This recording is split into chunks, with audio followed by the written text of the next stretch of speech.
Departamento de Salud Pública de la Facultad de Medicina de la UNAM y agradezco la oportunidad y la paciencia para poder presentar este seminario. Como es un poco a ciegas, porque con esto de la tecnología yo solamente estoy viendo la pantalla de la proyección, entiendo que al final vamos a poder interactuar para preguntas y respuestas. Voy a tratar de ir lo más rápido posible sobre la presentación. Espero que les parezca interesante y cualquier cosa pues la discutimos al final. Voy a iniciar entonces la presentación. Bueno, mi tema es la historia natural de la COVID-19 y la atención primaria.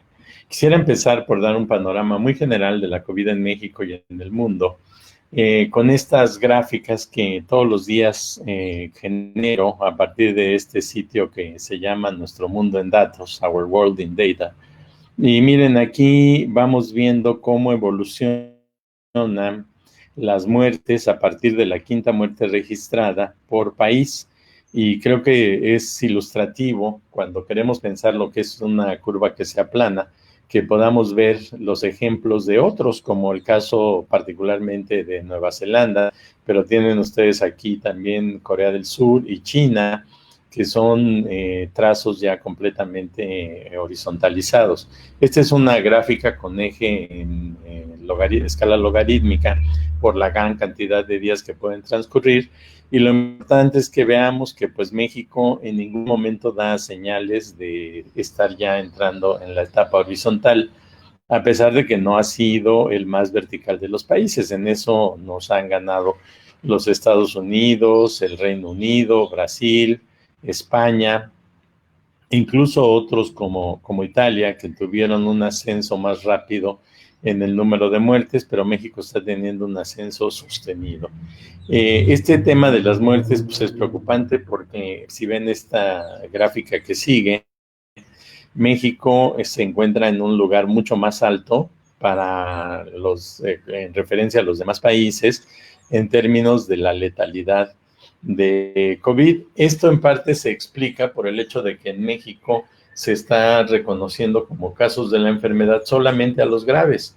Es decir, una persona, según la definición de caso vigente, debe tener dolor de garganta, fiebre, tos seca y también tener insuficiencia respiratoria.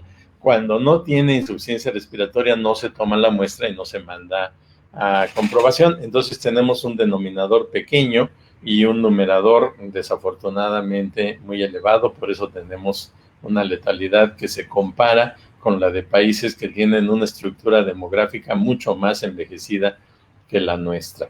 Bueno, ya veremos más adelante porque eso es importante. Estos datos los saqué esta mañana de la página de la OMS, son los datos que tenemos reportados y así es como se ve el comportamiento de nuestra epidemia nacional aquí en términos de los números de casos acumulados, las muertes acumuladas, los casos nuevos, que es la línea gris que está en el inferior, en la parte inferior de la gráfica, y algo casi imperceptible, que es un fragmento de una barra roja que está al final de del componente magenta de las barras de esta gráfica, que son las muertes nuevas.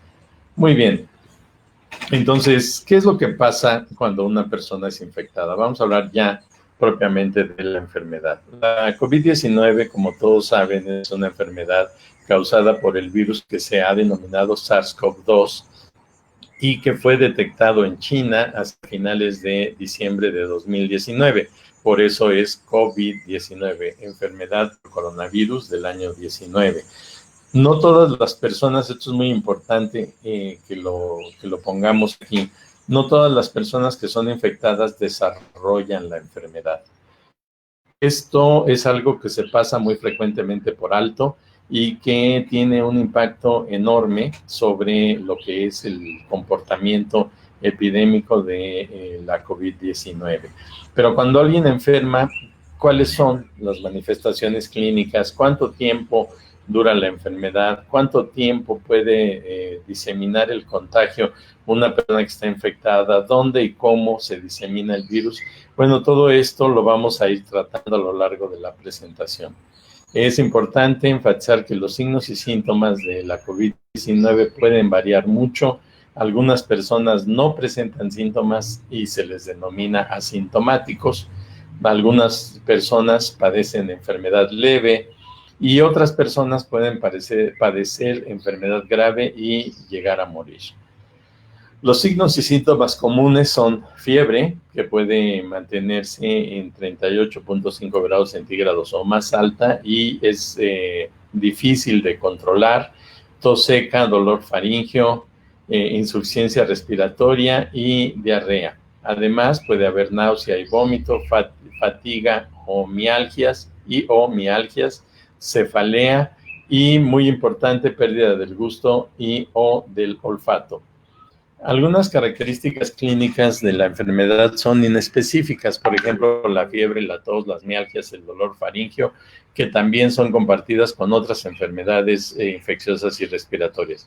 Pero les decía que algunos signos y síntomas son más específicos de la COVID-19, como el caso de la pérdida reciente del gusto y o del olfato, que afecta aproximadamente a un tercio de los pacientes y es algo poco común en otras infecciones, o sea, tiende a ser más característico de la COVID-19.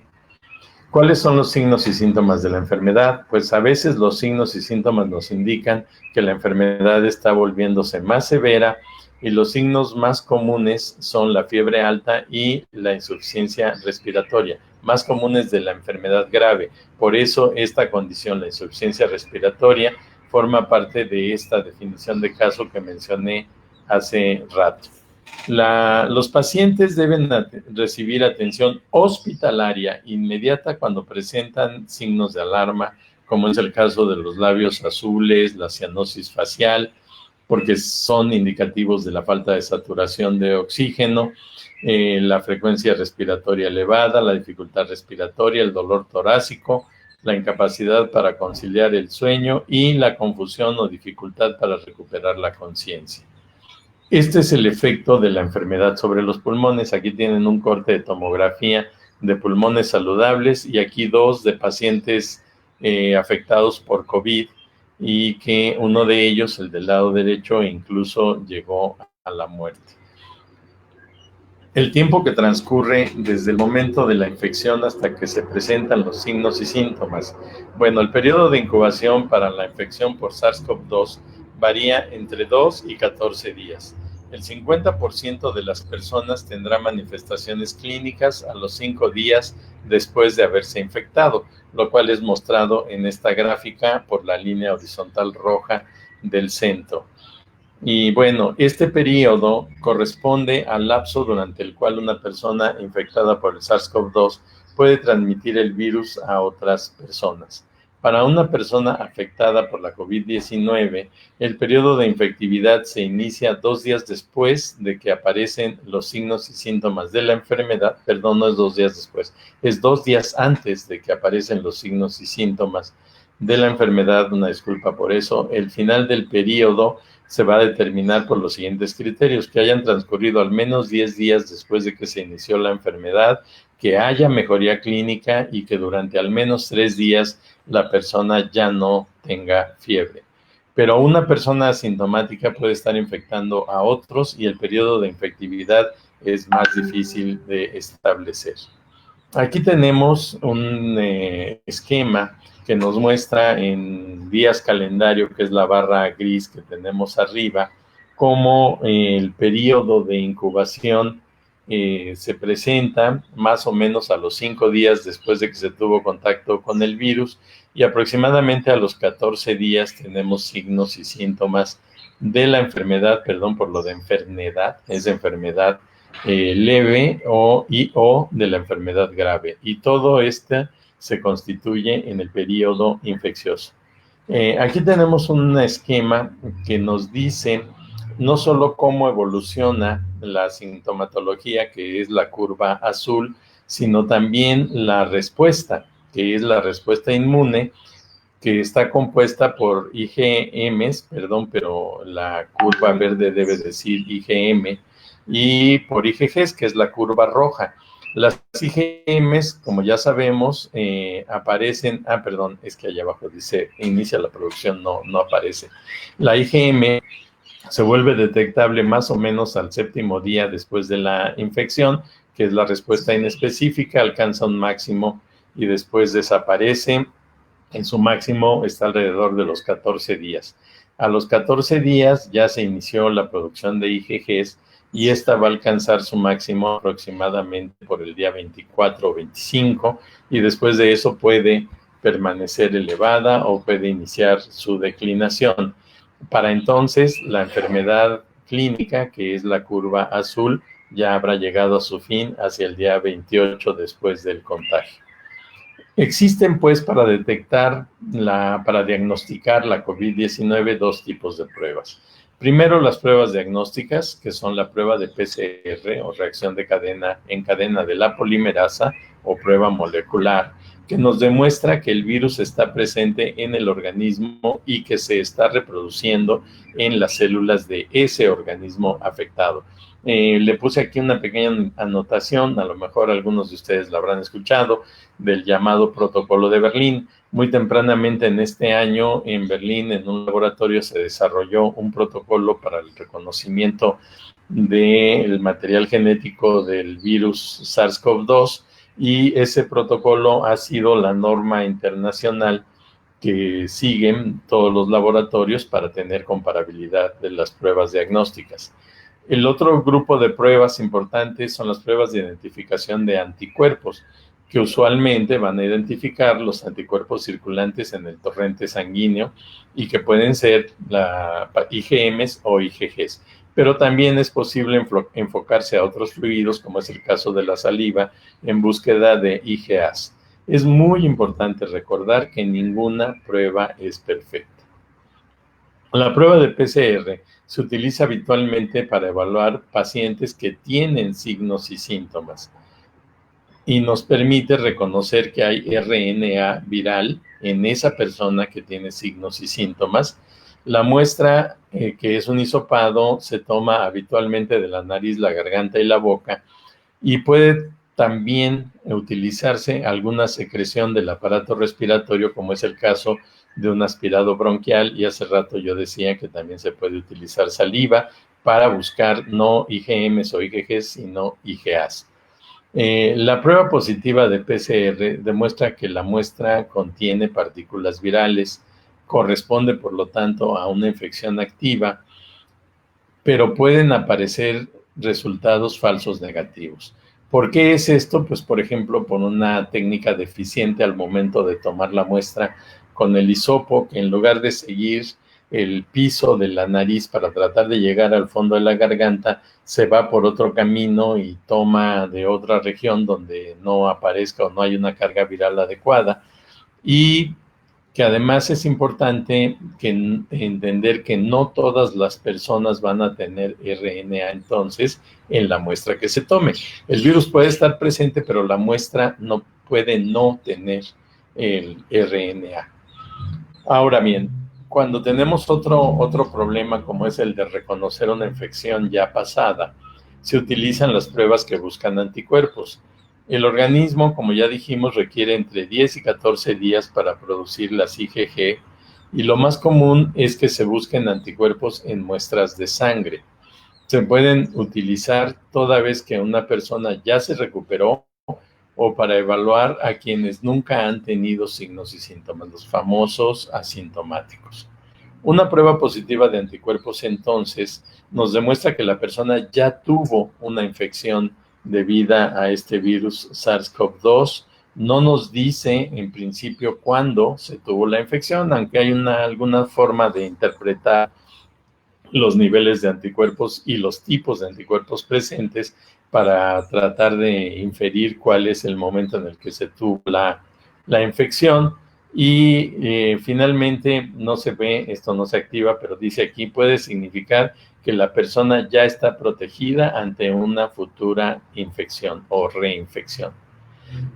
Los factores asociados a la muerte por COVID-19. Bueno, la enfermedad COVID-19, puede llevar a una pérdida irreversible de la capacidad respiratoria, y esto nos va a conducir desde luego a una falta de oxigenación que puede producir daño orgánico múltiple a nivel cardíaco, renal, cerebrovascular, y puede llevar al síndrome de coagulación intravascular diseminada.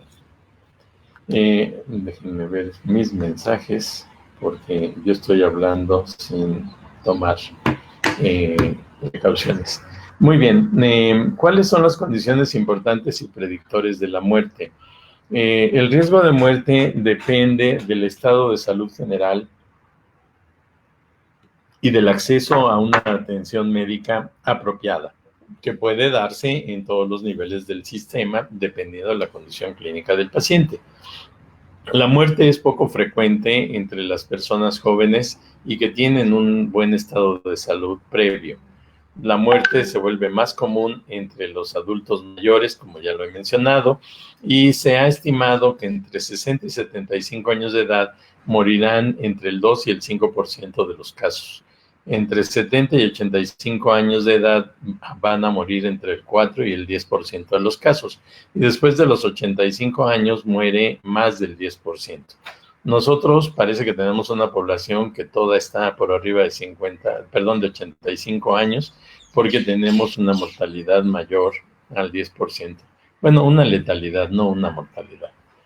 Ahora bien, ¿cómo se da, cómo se puede esquematizar el periodo infeccioso de la COVID-19? Miren, aquí tenemos un diagrama en el que otra vez aquí arriba están los días calendario. Y entonces en el día 0, una persona es infectada, es contagiada. Y va a variar entre 2 y 14 días, pero lo típico son 5 días, que es lo que tenemos aquí, para iniciar la presentación de signos y síntomas de la enfermedad. La enfermedad puede ser leve, puede no tener signos y síntomas, puede ser enfermedad moderada y puede llegar a enfermedad grave. Pero esta persona que fue contagiada acá, entonces alrededor del día 14 va a pasar el día crítico, el día de máxima contagiosidad, cuando se inicia la enfermedad, y va a seguir siendo contagioso durante aproximadamente 10 días después de que se inician los signos y síntomas. Entonces, desde 2 días antes del diagnóstico y hasta 10 días después de que se establece el diagnóstico, esta persona puede estar contagiando a otros, pero la contagiosidad va a disminuir a través del tiempo. En este otro esquema agregamos aquí un contacto, la parte de abajo. Entonces está de nuevo este paciente de color más oscuro, que es el que se infectó del lado izquierdo, pero el paciente, la persona gris y la otra, las dos personas que se ven aquí como de color gris, son contactos de este paciente, y entonces pueden llegar a contagiarse y a expresar la enfermedad también 5 días después de que tuvieron contacto con este paciente, y así sucesivamente. Aquí en la parte de abajo tenemos una ventana de oportunidad para pescar a estos contactos antes de que ellos se vuelvan infecciosos y tratar de evitar la diseminación de la enfermedad. Bueno, pasando ahora al tratamiento. El tratamiento de la COVID-19. Primero, debe quedar clarísimo, no hay todavía tratamiento específico para curar la COVID-19. Tampoco hay todavía alguna vacuna que nos permita avisorar la posibilidad de prevenir la infección. Por lo tanto, el tratamiento tiene la orientación de ofrecer sostén, y su propósito es mantener a la persona en la mejor condición posible mientras se permite al sistema inmune responder y controlar la infección. Los pacientes más graves van a ventilador mecánico, y para utilizar un ventilador mecánico es importante tener en cuenta que se requiere una alta capacidad técnica y experiencia. De otra manera, la utilización del ventilador mecánico puede ser más perjudicial que benéfica en algunas ocasiones. Ahora bien, ¿por qué es tan importante detener la transmisión? Miren, el esquema del lado derecho nos muestra algo que se conoce como el R0. y que es algo muy simple. Es el número reproductivo básico que tienen todas las enfermedades infecciosas. En el caso de la COVID-19, el número reproductivo básico se puso inicialmente que estaba entre 2 y 3. Es decir, cuántas personas que son contagiadas por el caso índice, que en este caso es el azul, van a desarrollar la enfermedad. Si el R0 sube, si se va, por ejemplo, al doble del azul que tenemos, es decir, que cada caso da origen a dos más, vamos a tener un R0 igual a 2, y miren ustedes, inmediatamente se nota cómo se genera una curva que llamamos de ascenso logarítmico. Pero lo contrario también es cierto. Si una persona pudiese contagiar a menos de una persona más, entonces tenemos un decremento rápido de la enfermedad. Es por eso que se ven estas curvas tan marcadas de subida y de bajada relativamente rápido. Entonces, el R0 es la mejor forma de medir la velocidad de propagación de la enfermedad. Es la cantidad de personas que una persona infectada, es decir, uno infectado, va a contagiar cuando todos los contactos son susceptibles. Esto también es crucial. Uno no tiene contacto con puras personas distintas todo el tiempo. Tenemos más bien contacto con las mismas personas de manera repetida a través del tiempo. Entonces, pues ya que contagiamos a una persona con la que tenemos contacto y volvemos a ver a esa persona, ya no la volvemos a contagiar. En ese momento podemos pensar que, bueno, pues ahí se va a romper ay, dice aquí que dejé de proyectar. A ver, otra vez.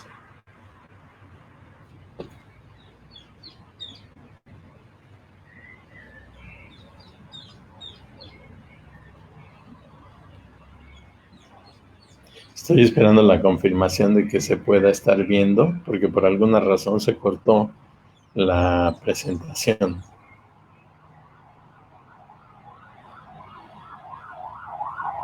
Bueno, me indican que ya no sea yo el que la pone. Ya casi llevamos a llegar al final para recuperar un poco la pérdida de tiempo que les ocasioné por mi entrada tardía. Bueno, entonces nos quedamos en el R0. Y lo que falta de la presentación tiene el propósito de que se entienda por qué es importante combatir la infección, porque es importante tratar de contener, no solamente de pensar en mitigar, atendiendo las expresiones clínicas más importantes de la enfermedad. A ver, estoy esperando a que aparezca o que me avisen que ya puedo seguir.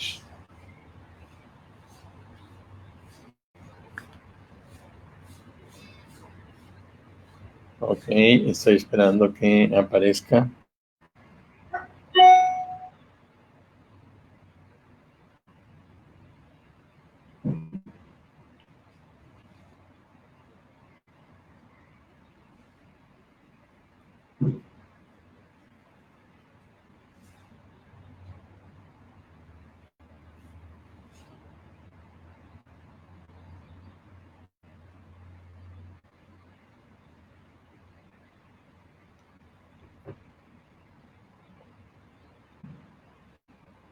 Bueno,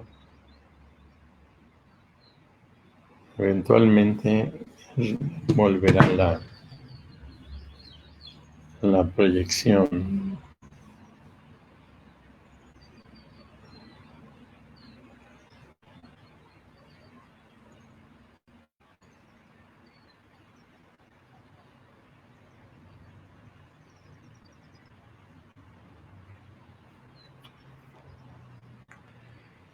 Bueno, no sé, tal vez mientras puedo enfocarme en qué número de diapositiva estaba. No sé cómo lo puedo saber, en la 49.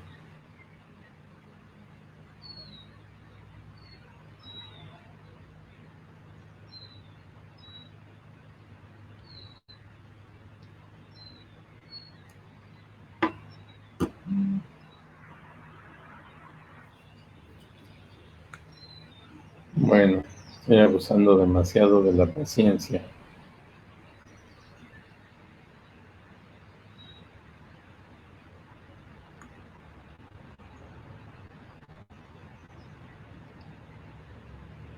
De todo el público.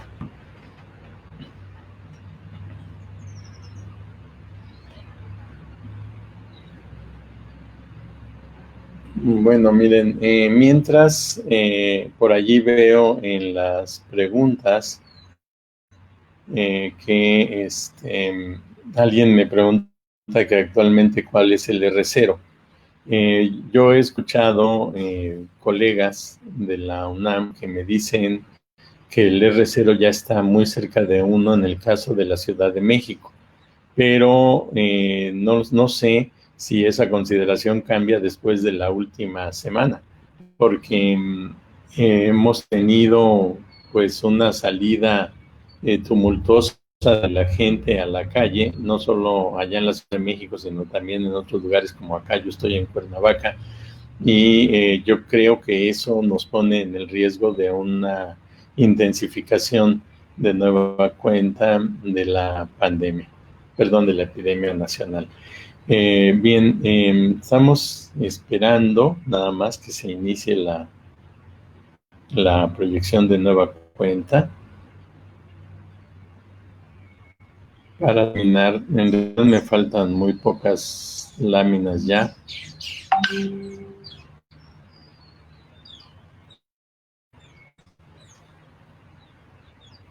Bueno, ahí tenemos, no sé si ya sigo yo hablando.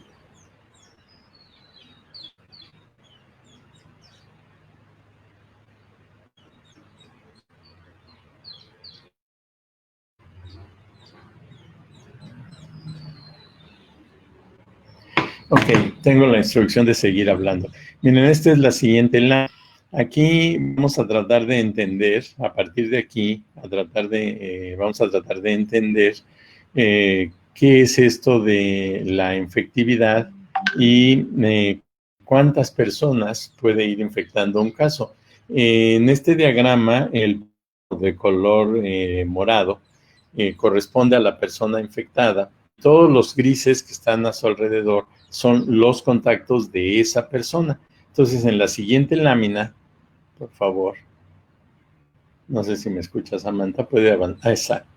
Ok, en la siguiente lámina mostramos cuál es la situación para SARS-CoV-2 y para influenza, que es considerada idéntica. Aunque ha habido discusión acerca de que el SARS-CoV-2 tiene o puede tener un R0 más alto, considerablemente más de lo que se muestra aquí.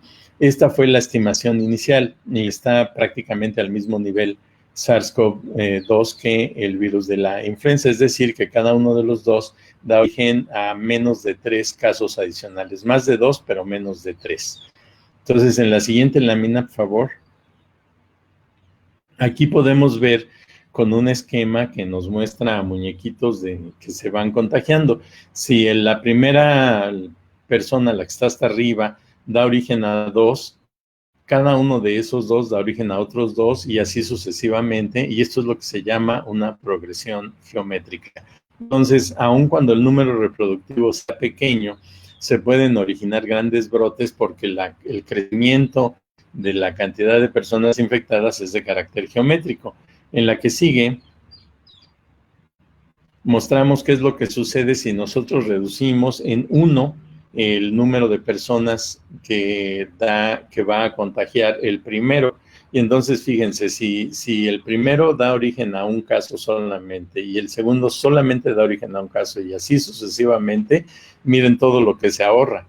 O sea, la mayor parte del brote desaparece. Esto es lo que tendríamos que pensar a la hora de interpretar los resultados de maniobras como el distanciamiento social, lo que en México se dio a llamar la sana distancia. Al permanecer en su casa las personas, es mucho más fácil limitar el número de contagios y todo lo que queda del lado derecho se ahorra. Y como ven ustedes, el ahorro es enorme. Ayer en Nature se publicaron 2 trabajos dedicados precisamente a tratar de estimar cuánto se ahorró en el caso de los países europeos, pero también México está incluido allí, gracias al hecho de que las personas permanecieron en su casa. Pero esto es lo que se pierde en el momento en que la gente vuelve a salir a la calle y se vuelven a restablecer los contactos entre todos los ciudadanos. La que sigue, por favor. Entonces, para recapitular y terminar la presentación, el SARS-CoV-2 es un virus nuevo. Por lo tanto, el 100% de la población era susceptible a ser infectados a partir de diciembre de 2019, que fue detectado, reconocido en la ciudad de Wuhan, en China. El SARS-CoV-2 es la causa de la enfermedad que denominamos ahora COVID-19. La COVID-19 puede causar la muerte de las personas de edad avanzada y de aquellos que tienen comorbilidades tales como la diabetes tipo 2, la hipertensión arterial, la enfermedad renal crónica, condiciones de inmunosupresión, EPOC y otras. Y aunque muchas personas nunca desarrollan signos y síntomas o tienen enfermedad leve, hay otros que pueden tener formas muy severas y llegar a morir por esta enfermedad. La que sigue, por favor. Hay pruebas de laboratorio que permiten saber si alguien tiene una infección activa y también si alguien ya tuvo la infección. Las personas afectadas pueden contagiar a otros antes y durante el episodio agudo de la enfermedad. La forma más común de contagio es a través de gotitas de saliva que se expelan al ambiente durante la exhalación y cuando estamos hablando. Sin intervención alguna, cada uno de los casos puede dar origen a 2 o 3 más y tener entonces un crecimiento enorme geométrico de la enfermedad. Y podemos, y eso es lo importante a remarcar aquí, reducir dramáticamente el número de casos, el número total de casos, si prevenimos y contenemos la infección. La que sigue, por favor. Esa ya quedó fuera de orden. Si la adelanta, por favor, Sam. Miren, esta voy a aprovechar nada más. La cabeza, el diagrama azul, muestra la posición correcta que debe tener el hisopo al momento de la toma de la muestra. El hisopo debe de apoyarse sobre el piso de la nariz y pasar por abajo del cornete inferior para llegar hasta el fondo de la garganta y ahí llevar a cabo el raspado. Esa es la zona donde se puede localizar al virus. Si al revés el hisopo se pone en trayectoria ascendente, va a topar rápidamente con la parte alta de la nariz, de la cavidad nasal, y las posibilidades de lograr una buena toma de muestras se disminuyen importantemente. Un error típico es que al momento de tomar la muestra se le pide a la persona que incline la cabeza hacia atrás y el hisopo se mete hacia arriba. Y entonces eso garantiza que la muestra será mal tomada y que no se tiene muy buenas posibilidades de lograr un resultado positivo. Del lado derecho, pues simplemente se esquematiza que es a través de toma de sangre que suele buscarse la respuesta inmune a partir del reconocimiento de anticuerpos. La que sigue, por favor. Pásela también. La que sigue también. La que sigue también. Y bueno, esta es la lámina final. Pues les agradezco su atención. Creo yo que a diferencia de otras disciplinas o de otros abordajes como se muestra aquí, la ciencia tiene el compromiso de encender la luz para ver lo que tenemos adentro del cuarto, que en este caso es entender, aprender y poder poner bajo control esta nueva enfermedad denominada COVID-19. Les agradezco su atención. Les vuelvo a dar ofrecer una disculpa por mi retraso y le voy a pedir a Samantha que se brinque hasta la lámina 60. Esta forma parte de la presentación, como les dije, me quedó en desorden, pero en la lámina 60 es un esquema que compila datos me apoyó para hacer esta recopilación de datos el doctor Eduardo Gutiérrez, que es alumno de doctorado del programa PSEM, y es el esquema o un primer esquema de historia natural de la enfermedad de la COVID-19. Está en la posición 60, Samantha. Es un diagrama que tiene un rectángulo azul del lado izquierdo, y ese pues se los quiero dejar a todos para que lo vean, lo revisen y lo enriquezcan y podamos llegar a tener nuestro propio esquema de historia natural de la COVID-19 en la Facultad de Medicina. Muchas gracias por su atención y pues ustedes me dicen ahora qué hacemos.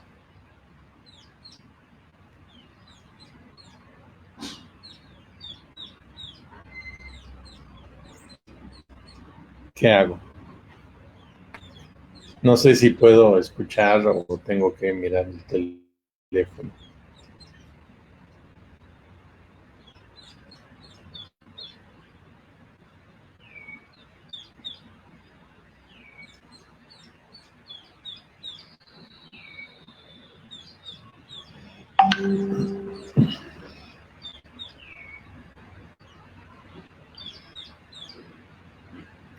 A ver, estamos buscando preguntas. Una dice que si todavía es posible transmitir la enfermedad si la segunda prueba es... Ya me cambió. Ah,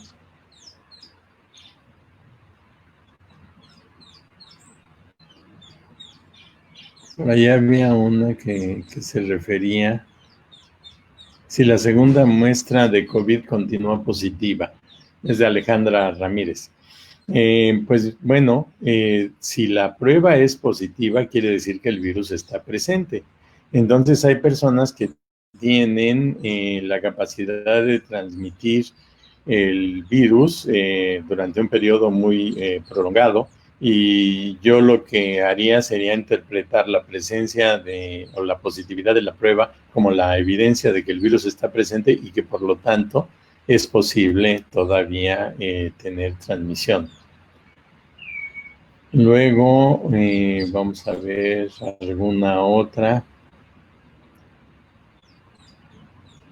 ¿Cómo se interpretaría en los pacientes que han salido positivos a PCR después de 30 días? Bueno, pues esa es una forma prolongada clínica de la enfermedad. Son personas que no han logrado montar una respuesta inmune adecuada para tratar de eliminar su carga viral, y posiblemente este es el tipo de personas que se beneficiarían de alternativas terapéuticas como la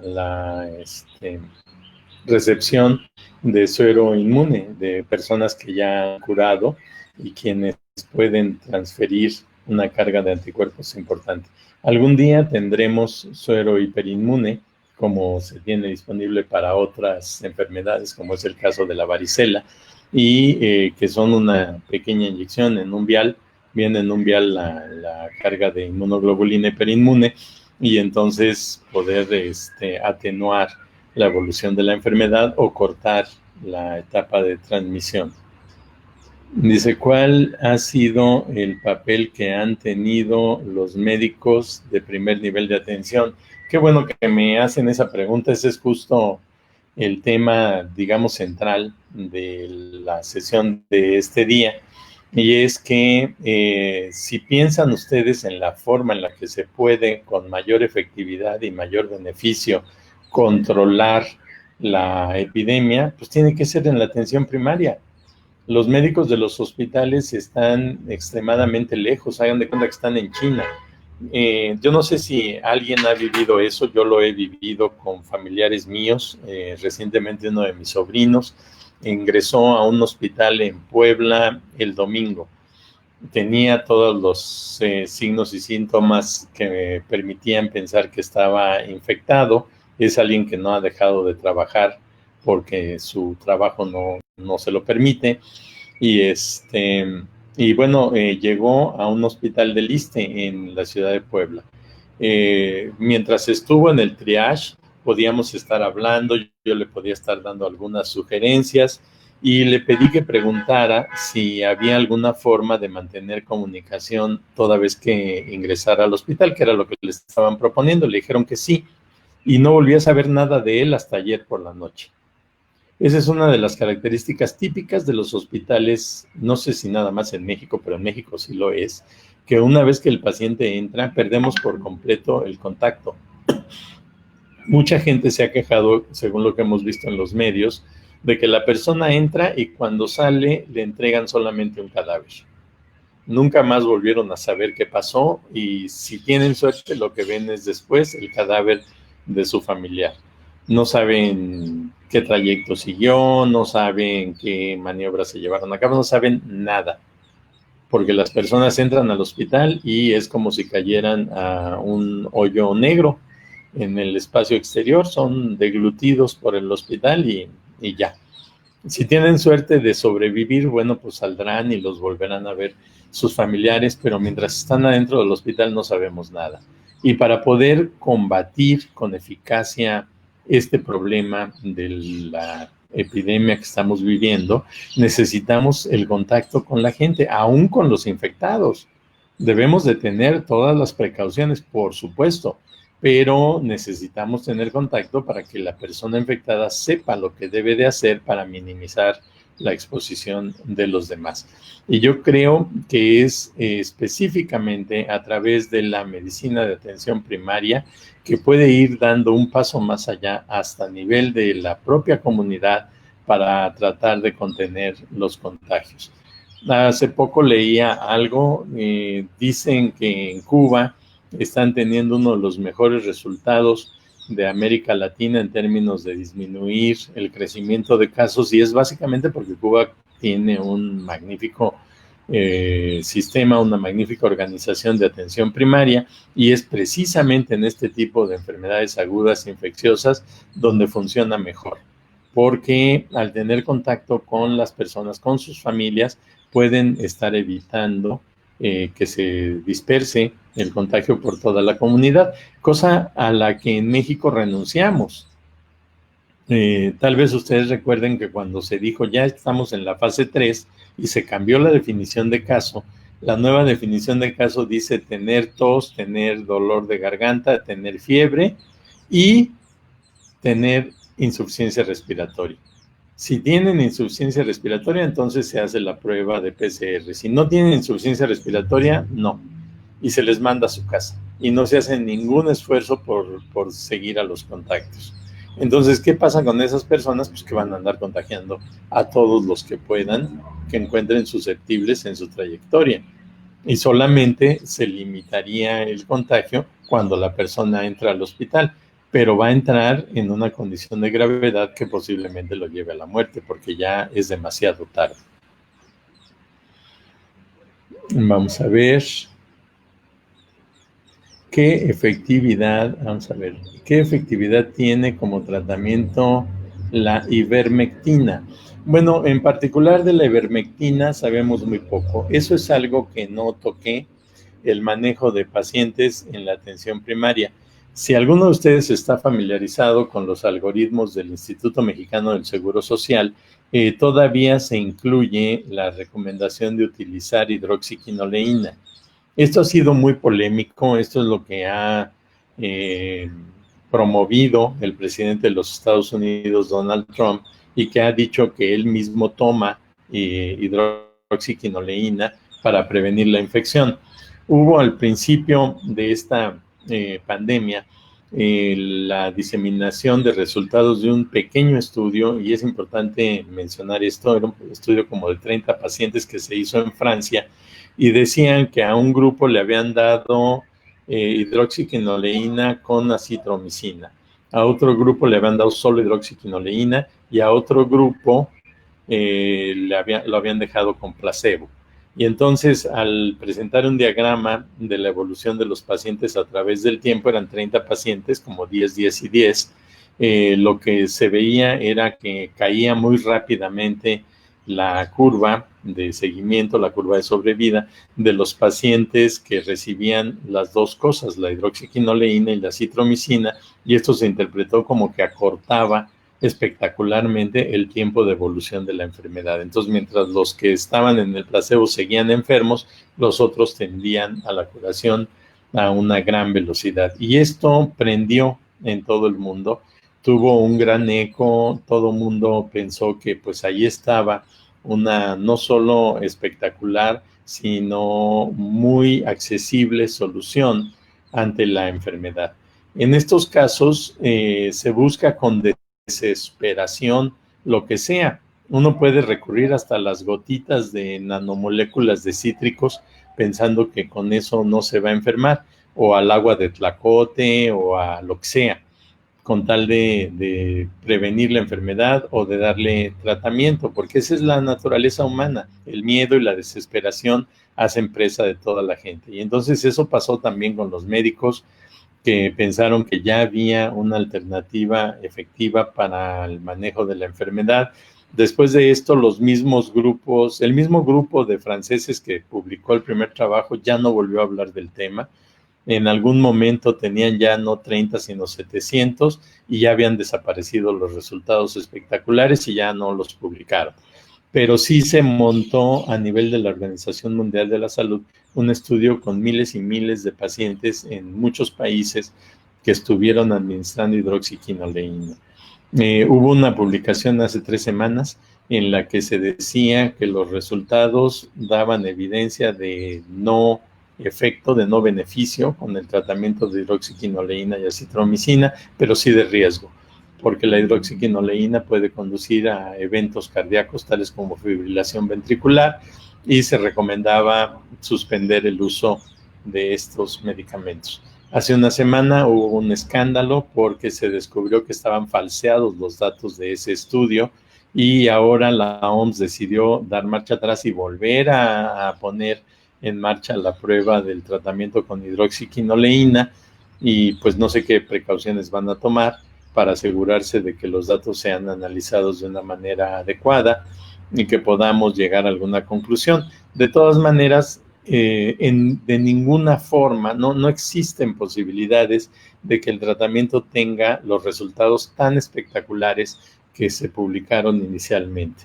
Porque si los tuviera con cientos, decenas de miles de pacientes, pues tendríamos una evidencia abrumadora del beneficio. Entonces, conozco personas que me dicen, yo sí he usado la hidroxiquinoleína y la citromicina en el tratamiento de pacientes ambulatorios en mi consultorio y los resultados han sido favorables. No sabemos si han sido favorables porque de todas maneras con y sin el tratamiento lo hubieran sido, o que realmente se pudiera atribuir beneficio a ese tratamiento. El otro caso, que me parece todavía más extremo, fue con el que empecé, con el de la ivermectina. En un laboratorio en Australia se demostró in vitro que había una inhibición del virus cuando se ponía en el experimento, en el modelo experimental, ivermectina. Y bueno, pues tratándose también de un medicamento ya disponible en farmacias por todas partes, con una utilización conocida, pues se dijo, pues vamos a utilizar también ivermectina. Me dijeron, pero no me consta, que en el ISSSTE han estado utilizando ivermectina. No conozco la dosificación que se utiliza, pero tampoco tengo conocimiento de que haya algún resultado obvio favorable para los pacientes con ese tratamiento. Y ninguno otro. Y una palabra nada más al final con respecto a las vacunas. Nadie creía que en este mismo año podríamos llegar a tener una vacuna, y ya hay por lo menos 2. Me parece que hay 3 que ya están en la fase 3 de experimentación, y que para probablemente septiembre vamos a tener resultados. Una es una vacuna en Estados Unidos, la que produce un laboratorio llamado Moderna. Hay la vacuna china, que se publicó hace 2 semanas el resultado de la primera etapa de experimentación con voluntarios, y que genera aparentemente una buena respuesta inmune. Ese es utilizando un virus ADN como vector para producir la infección controlada y generar anticuerpos a la proteína del virus, ¿cómo se llama? La spike, y parece que da buen resultado. Todas están enfocándose hacia esa proteína. Y hay otra, al menos en Europa, en la que está involucrada la Universidad de Oxford. En cualquier caso, creo yo que al menos este año vamos a tener una vacuna que pueda estar ya en el mercado. Pero hay que entender que necesitamos que alrededor del 60 o 70% de los seres humanos desarrollen inmunidad para poder controlar a este virus. Esas son las estimaciones epidemiológicas con respecto a su infectividad. De manera tal que se necesitarían alrededor de 5.500 miles de millones de dosis de vacunas, suponiendo que sea una dosis la que se administra y que con eso se puede prevenir la infección.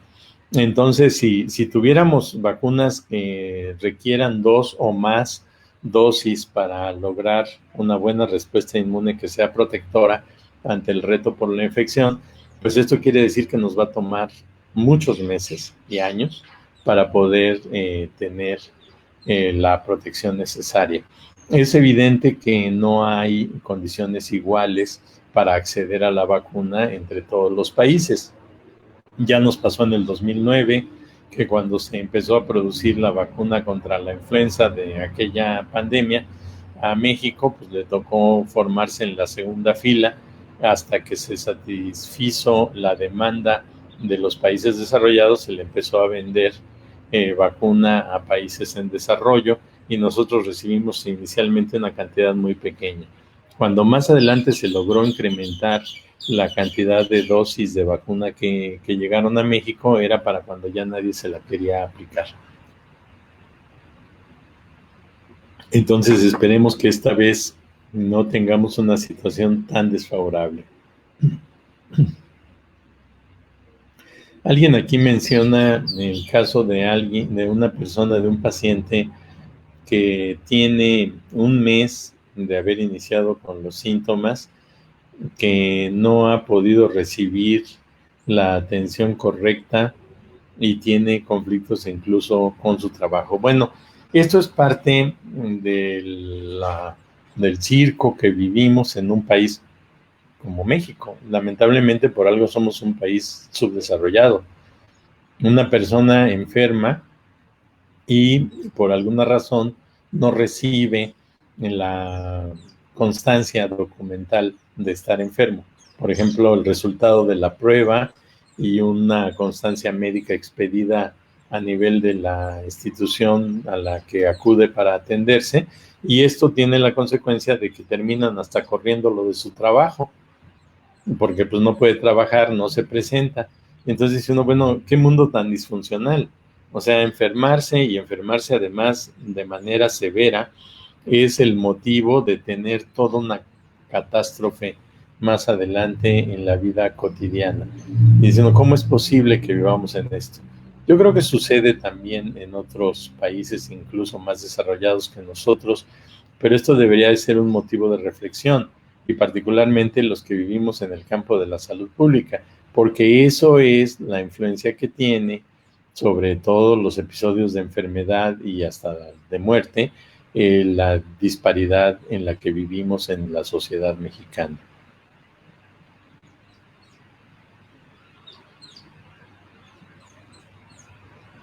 A ver, aquí dice, vacunas ya existen y se están probando en grupos pequeños de humanos. Bueno, pues eso fue lo que dije. O sea, sí, hay 2 o 3 vacunas por lo menos de las que ya se sabe que se están aplicando en seres humanos y que esperamos que se puedan escalar en un plazo no muy grande.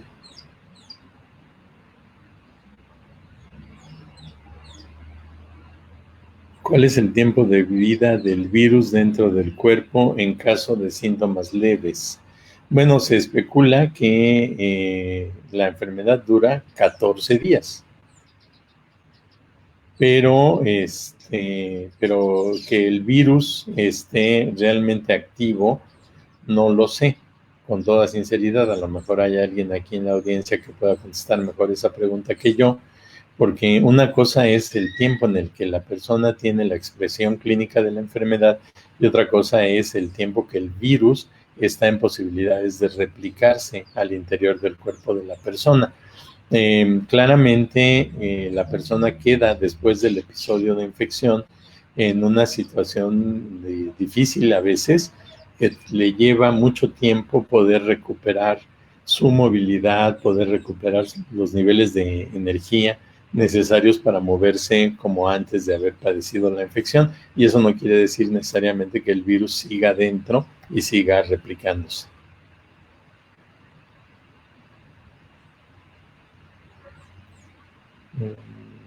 ¿Qué más? ¿Alguna otra?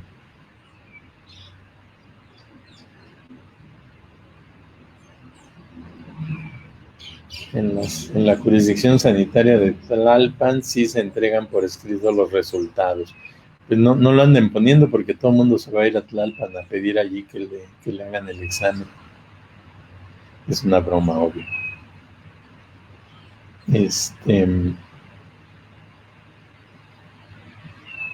¿Qué abordaje sugeriría a la SSA para enfrentar los problemas de salud? Bueno, yo creo que aquí se abre una oportunidad para hablar de otro aspecto crucial, que es el de discutir y llegar a un consenso nacional acerca de las posibilidades de respuesta a una infección como esta.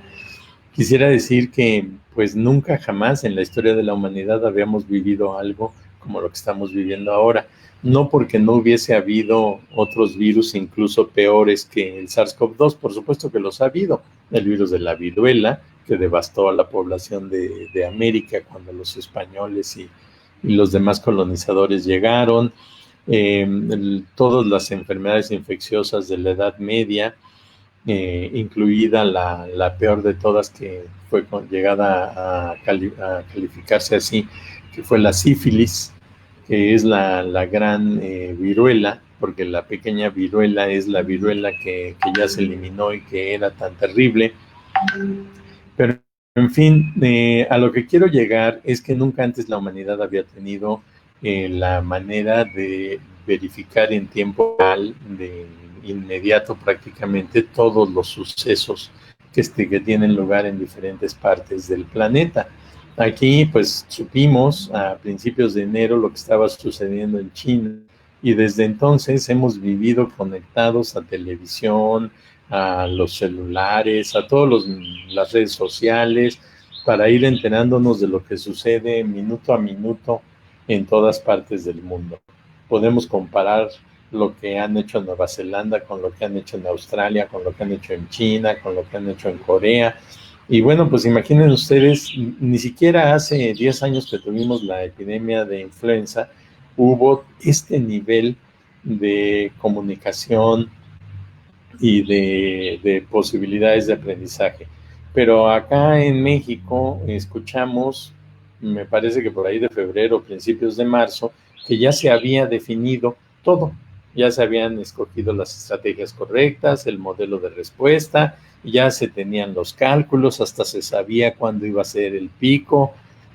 Después, pues no ha sido cierto, pero es lógico porque lo que pasa es que no sabía nadie. Entonces, pretender que ya saben todo y que se puede tener todo anticipado es un exceso de soberbia.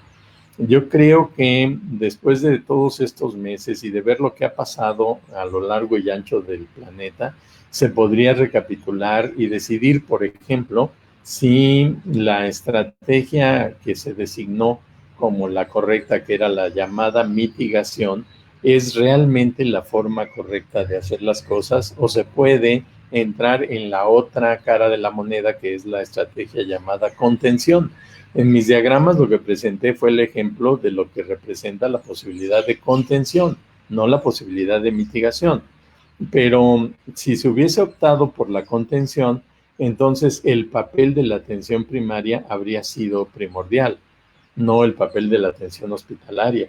O sea, todo se ha volcado hacia comprar respiradores, hacia preparar hospitales, con consecuencias que pueden ser catastróficas, porque todavía no empezamos a hablar, por ejemplo, del hecho de que hospitales como el Instituto Nacional de la Nutrición ahora atienden exclusivamente pacientes con COVID y todo lo demás, ¿qué? Todos los pacientes que estaban en atención allí en esa institución, que por algo es considerada como la catedral de la medicina en México, y que de pronto, pues, ¿qué se les dice? Váyanse a su casa, porque no vamos a estar funcionando mientras esto se dedique a atender solamente COVID. Entonces tenemos efectos catastróficos por el lado de COVID cuando llegan pacientes demasiado graves y que no son recuperables, y tenemos efectos catastróficos por todo lo demás que se ha puesto en pausa mientras solamente se atiende esto. Y la prevención, ¿qué? Nadie le hace caso. Entonces creo que es una oportunidad muy importante para recapitular sobre lo que se hace en México.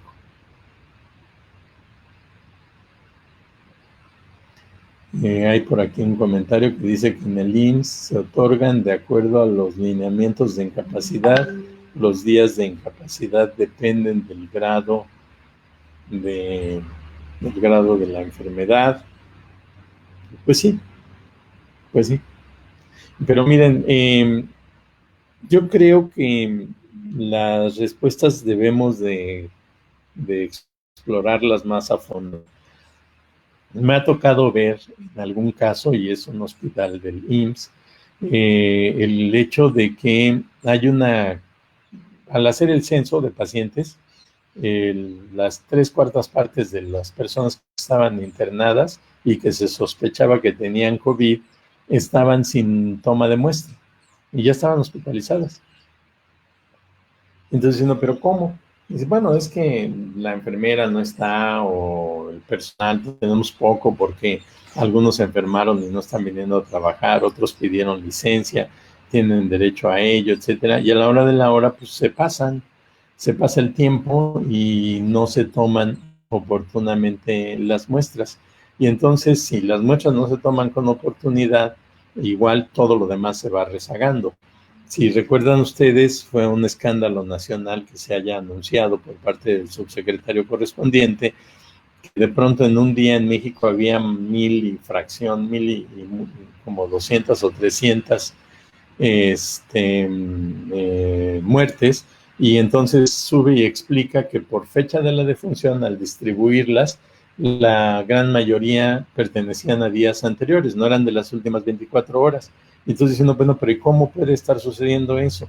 Bueno, pues resulta que al tiempo en el que está ocurriendo algo como esta epidemia, también se tienen que estar llenando formatos y enviando muestras, y se tienen que solicitar los resultados y se tienen que actualizar los expedientes, etcétera. Y piensen en el caso de un paciente que llega hoy, se le toma hoy la muestra, mañana está muerto y ya mañana en la tarde hay otra persona diferente en esa cama, y quienes están atendiendo tienen que atender a los que están vivos. Entonces, si dicen, oye, pero quedó pendiente reportar la muerte de ayer, pues hay que se quede, porque esa ya es una muerte. Ya lo que me interesa a mí es el que está vivo y que no se vaya a morir. Y entonces empiezan a rezagar. Me ha tocado atestiguar que se revuelven las muestras y que de repente dicen, bueno, pues son 5 muestras y hay 5 personas, pero ¿cuál muestra corresponde a cada persona? No necesariamente siempre se tiene el control correcto. ¿Y qué tal si se cambia una de las muestras y el resultado es distinto? Entonces, sí necesitamos normatividad, sí necesitamos procedimientos, pero no podemos apostar al 100% a la normatividad y a los procedimientos. El ser humano es lo más importante en la operación correcta de una organización.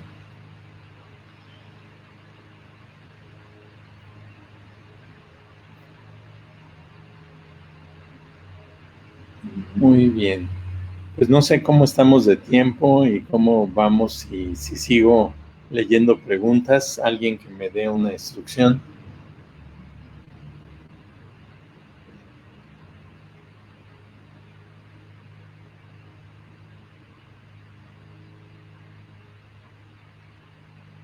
Por ahí alguien dice, ¿y los falsos positivos y los falsos negativos? Pues sí,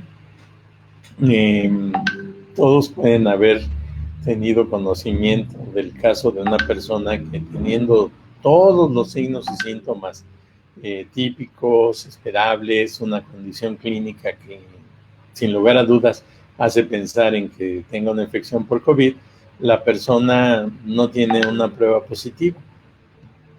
Y entonces esto da origen a, ya lo comenté durante la exposición, las posibilidades de error, pero ese error puede dar origen a otros problemas como lo que tanto se ha discutido, de que una persona muere, tiene neumonía, pero la prueba fue negativa.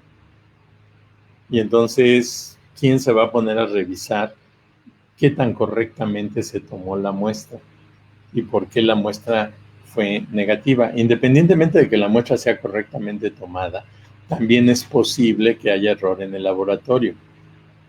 Entonces, la falta de una muestra positiva llevaría a certificar una defunción como neumonía atípica. Y cabe la posibilidad de que no haya sido este virus. Por lo tanto, el médico certificante no necesariamente va a tomar la responsabilidad de anotar COVID en el certificado cuando la evidencia clínica no lo apoya. Bueno, no la evidencia clínica, la evidencia de laboratorio no lo apoya.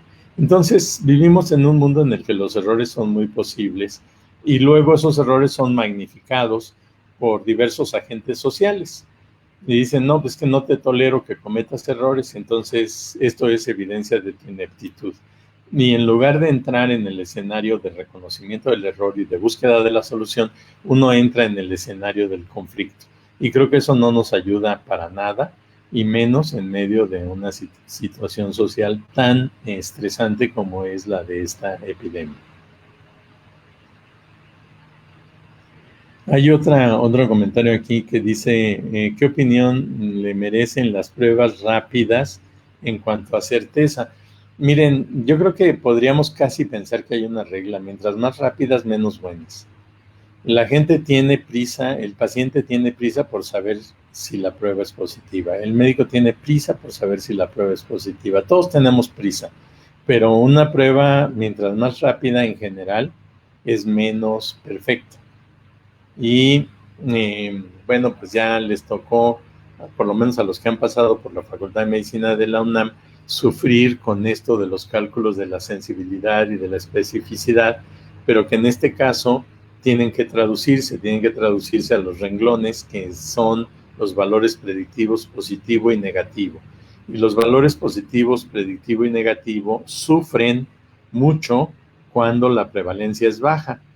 Entonces, imaginen ustedes que España, por ejemplo, que tuvo una epidemia terrible, que todo el mundo nos enteramos de que estaban pues atacando a los ciudadanos españoles el virus de una manera verdaderamente catastrófica. Después de la parte más infame del brote, hacen una encuesta serológica y encontraron que la proporción de positivos más alta estaba en Madrid, que es como del 13%, y que para España el promedio está abajo del 6%. ¿Qué quiere decir? Que 94% de los españoles siguen siendo susceptibles al virus, en términos de anticuerpos. Entonces, esto nos da una idea que nos debe de poner muy inquietos, porque entonces quiere decir que este ataque despiadado que estamos pasando no nos va a dejar listos para disminuir, para bajar la guardia. O sea que tenemos que seguir como si hubiéramos empezado ayer, a pesar de todo lo que hemos vivido, porque no tenemos todavía la capacidad inmunológica como población para resistir el embate. Y eso fue con las pruebas, llamémosle lentas, que son en teoría las más exactas, las que tienen mejores posibilidades de brindar un resultado interpretable y más seguro. Entonces creo yo que lamentablemente no tenemos todavía alternativas adecuadas para hacer un buen diagnóstico certero, rápido, y que final de cuentas no nos sirve de mucho porque pues de todas maneras el tratamiento no existe. Entonces, ¿de qué sirve en lugar de 24 horas tener en 24 minutos el resultado? Pero ese escenario se vuelve muy propicio para la charlatanería. Existen una cantidad de pruebas que se ofrecen en los mercados, no en México, no, aquí no tenemos licencia para que se utilicen muchas, pero se han estado ofreciendo en los mercados desde hace meses pruebas que básicamente están orientadas a la detección de anticuerpos. Entonces, como ya vimos el tiempo que requiere la producción de anticuerpos para que sea detectable, si una prueba se practica, digamos que en los primeros 5 días, desde el momento en el que se establece el diagnóstico, la posibilidad de que sea positiva es muy baja. Entonces, su valor predictivo positivo va a ser casi cero. O sea que no nos van a servir para nada. Es un gasto que no tiene ningún beneficio, porque además genera la falsa idea de que la persona no está infectada. Entonces debemos de ser muy cuidadosos. Se anunció hace algunas semanas en la UNAM que se estaba desarrollando una prueba rápida, pero para búsqueda de material viral. Si esa prueba se valida y se puede ofrecer al público, sería diferente, porque ahí lo que nos está diciendo es sí o no hay material del virus en la muestra que se le tomó a la persona, y yo te lo puedo contestar en cuestión de minutos, no de horas ni de días. Tendría el valor de saber antes que la persona está enferma, independientemente de que pues, no se traduzca en un efecto muy benéfico. Sí hay un medicamento, habrán oído a través de la televisión, que ha tenido resultados consistentes de acortamiento del periodo clínico, que es el Remdesivir. Pero justo ayer se empezó a discutir que la capacidad para producir Remdesivir pues, es limitada y el costo es elevado. Entonces, si bien se puede tener beneficio con la aplicación de Remdesivir, pues hay que tener la capacidad económica y la capacidad de gestión para poder acceder a ese medicamento.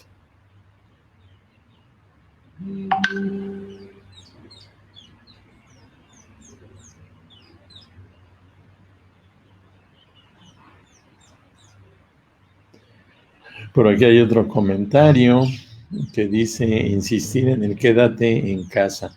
Miren, mientras recibo señales, yo soy capaz de seguir hablando por horas, entonces alguien me tiene que decir que ya me calle. No sé quién, la doctora García de la Torre, o Samantha, o a ver quién, o Karen, alguien dígame que me calle, pero mientras no me digan, sigo hablando. Entonces, vamos a tomar este caso de los cubrebocas, que pasé por alto, y de los mensajes. Miren, en mi opinión, y a lo mejor estoy pecando de fato, fue a raíz de que la universidad creó esta comisión que ahora ya es muy conocida en México para apoyar en la pandemia de coronavirus. Tuvimos alguna reunión en Ciudad Universitaria a mediados de marzo, y ahí nos atrevimos a decir que ya deberíamos de tener muy claro y muy próximo el momento en el que se tendría que retirar todo el mundo a sus casas, porque estábamos en alto riesgo de transmisión. Para esa época, si mal no recuerdo, ya se había documentado la transmisión comunitaria en el estado de California, y aparentemente en México no teníamos todavía ninguna definición, no se había discutido. Entonces nosotros propusimos que se discutiera, anunciamos que la universidad para el 27 de marzo estaría ya lista para cerrar y para quedarnos ya en nuestras casas. Y esa semana, eso debe haber sido un martes o miércoles, esa semana, bueno, la misma tarde anunció otra institución educativa superior que a partir del día siguiente se retiraban a su casa, y el fin de semana hubo gobernadores que dijeron: nosotros también ya vamos a propiciar la cuarentena en nuestras entidades, y 5 días después todo México estaba estaba ya preparándose para permanecer en casa. Creo yo que no quiero quitarle mérito al gobierno federal, sino simplemente decir que la verticalidad de las decisiones que se han estado tomando impide que haya juego suficiente como para tomar en cuenta otras suspensiones. Yo en esa reunión hasta me aventé la puntada de sugerir que no se llevara a cabo un festival, una música, creo que es rock, que iba a haber en el Foro Sol, en la Ciudad de México. Y entonces, pues la agarraron un poco de broma. Ahora se ha discutido qué tan correcto fue llevar a cabo esa reunión. A esa reunión asistió, a ese festival asistió la persona que posteriormente se convirtió en la primera persona que murió de manera oficialmente reconocida en México por esta enfermedad. Y nunca quedó claro si se contagió en el festival o ya iba contagiado, pero que no era una persona que estaba vinculada a nadie que hubiera viajado. Es decir, era producto de la transmisión comunitaria. Entonces, ¿qué quiere decir? Pues que necesitamos mucho mayor horizontalidad, mucho mayor capacidad para discutir, para opinar y para que se tomen en cuenta las diferencias. En aquel momento nosotros mismos decíamos que el cubrebocas no ofrecía ningún beneficio, que era inútil ponerse un cubrebocas. 2 semanas después empezamos a decir nosotros que mejor sí, porque empezaron a aparecer diversas evidencias en el mundo hablando de que no era tan despreciable la idea de utilizar un cubrebocas. Y de nueva cuenta encontramos una postura rígida de nivel oficial en el sentido de no utilizar el cubrebocas, que persiste todavía y que pues ahí vemos a las autoridades federales sin cubrebocas despachando en sus oficinas, recorriendo el país. Y bueno, ayer nos enteramos que el director del Seguro Social está contagiado y también está contagiada su familia.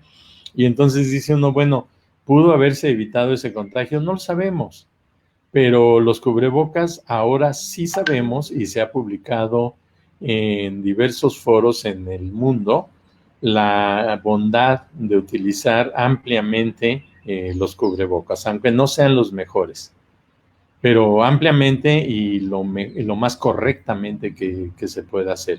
Entonces creo que esta obstinación que ha persistido en torno a discutir una y otra vez y salir con el cuento de que la evidencia científica no es tan constante, ha habido una cantidad de trabajos publicados ya en revistas, simplemente las de Nature que mencioné hace rato, hablan de un enorme beneficio en Europa de las medidas de distanciamiento social y el uso de los cubrebocas.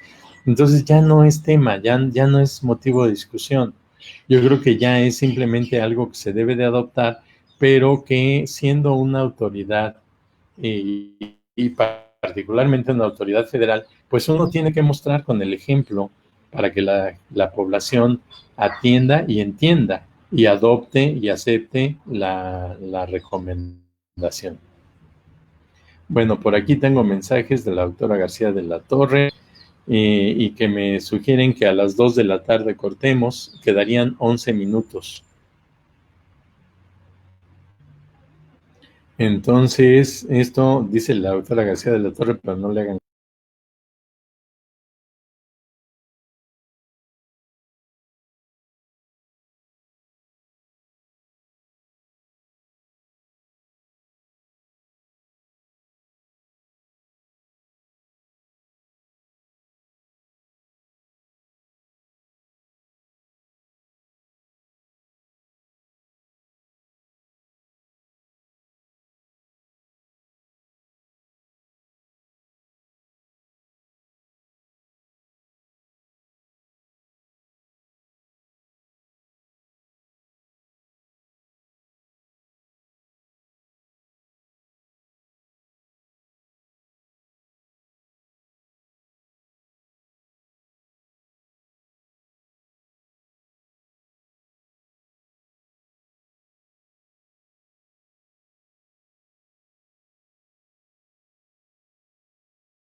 Hola, pues ya no puedo ya dar más disculpas, ni modo. Esto es el problema de la tecnología que no sabemos usar correctamente los de mi generación.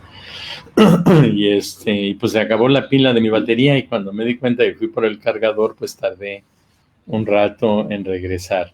Pero no es censura, no me cortó la transmisión la doctora García de la Torre. Al contrario, ha tenido una paciencia extraordinaria, pero me quedarían 5 minutos. Entonces, no sé si me ayudan a algún punto que quieran que abordemos en estos últimos 5 minutos. Le estoy aquí poniendo a la doctora García de la Torre que sí fui yo el de los problemas, que se me apagó la computadora.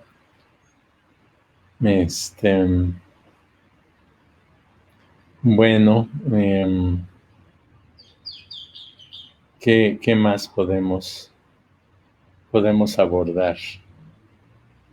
Por aquí la doctora Tere Cortés me escribió, ¿van a seguir transmitiendo? Bueno, ya estamos transmitiendo.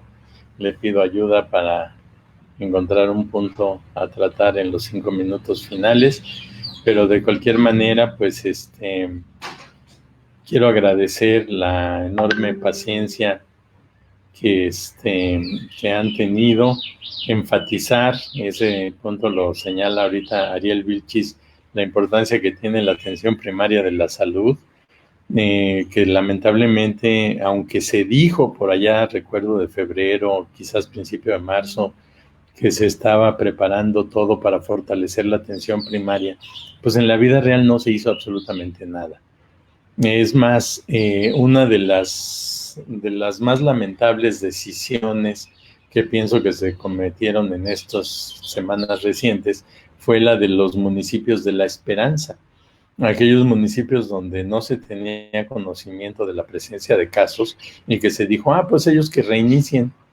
Y pues sí son municipios marginales y vulnerables. Afortunadamente, la gente que no es nada tonta tomó la decisión de que pues no iban a abrirse y a permitir la visita de todo mundo para que les llevaran el contagio, porque al final de cuentas, pues precisamente son municipios muy vulnerables porque son muy marginados. Y si alguien adquiere la enfermedad en esos lugares y tiene algún padecimiento grave, pues va a estar muy complicado que lleguen a recibir atención. Entonces se trataba nada más de una maniobra de carácter político, un mensaje que no tenía gran contenido, no es allí donde está la actividad económica importante de México y que ponía en riesgo a todas estas comunidades. Ahora, precisamente era para protección de estas pequeñas comunidades que se había dicho que se iban a contratar a muchos médicos, incluso que no son mexicanos, que ha sido ahora también tema de discusión, que se iba a contratar gente que se iba a traer de fuera para tener la capacidad de organizar mejor nuestra atención, nuestra respuesta y ser más fuertes durante la epidemia, y pues nadie sabe realmente en qué consistió todo esto. Entonces, creo yo que todo eso se debe discutir, no se debe de recriminar, no es un reclamo. Debemos de tomar la discusión y llevarla más adelante a implementar soluciones reales. El doctor Santa Cruz pregunta si esta será una oportunidad para reforzar nuestro plan de estudios. Y pues yo diría que debería de serlo, que precisamente debemos de aprender de esta experiencia. Yo soy de la idea, junto con el doctor Santa Cruz, de que debemos fortalecer la capacidad de la formación médica para la atención primaria. Dije muchas veces al principio que esta es una guerra que debemos de ganar en la trinchera de la atención primaria, no en los hospitales.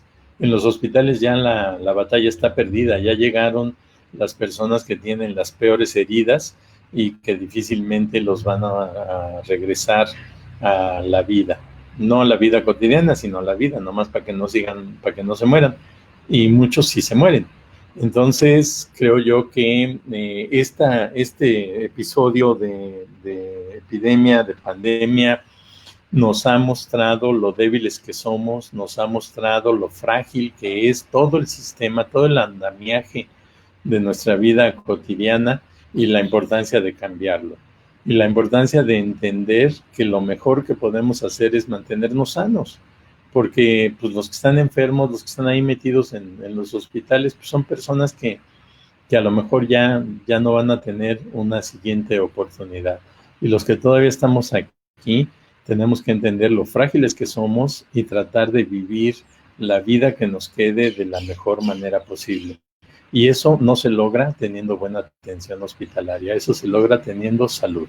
Y ese es el propósito de la atención primaria.